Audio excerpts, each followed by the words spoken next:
Times ముచ్చట్లకి స్వాగతం. ఇక ఇయాల్టి ముచ్చటేందో చూసేద్దాం పర్రి.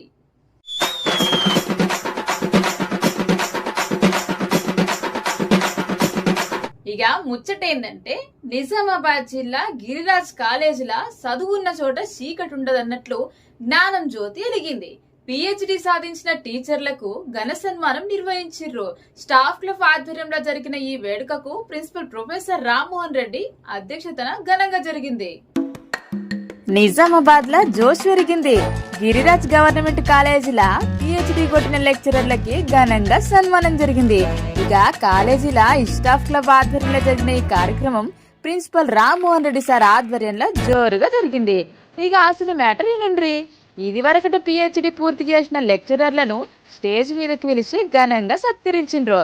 ఇంకో ముచ్చట ఏంటంటే మరో ముగ్గురు లెక్చరర్లు కూడా డాక్టరేట్ పట్టా కొట్టేసి అందరి ప్రశంసలు దక్కించుకుంటున్నారు.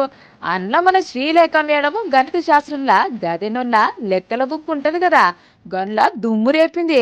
ఇందూరు ప్రాంతంలో వ్యాపారస్తులు యూపీఐ పేమెంట్స్ ఎట్లా ఆడుతున్నారు అన్న దాని మీద రీసెర్చ్ చేసి డాక్టరేట్ పట్టా దక్కించుకుంది. అదే టైంలో జంతు శాస్త్రంలా మన దీపక్ సార్ కూడా తక్కువేం కాదుల్లో.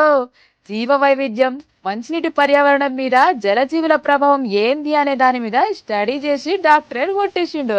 ఇంకా ఈ కార్యక్రమంలో విద్యార్థులందరికీ రీసెర్చ్ మీద అవగాహన కల్పించే ప్రోగ్రాం కూడా పెట్టిండ్రు. ఇక ఈ ఈవెంట్ల vice principal Rangaratnamu, staff club secretary doctor Ranjitha, physical director Balamani, Maitha Begum, Nagajyothi ఇంకా చాలా మంది పాల్గొని కార్యక్రమాన్ని సక్సెస్. మొత్తానికి గిరిరాజ్ కాలేజీలో పిహెచ్డి జోజు పీక్స్ కి చేరింది కదా.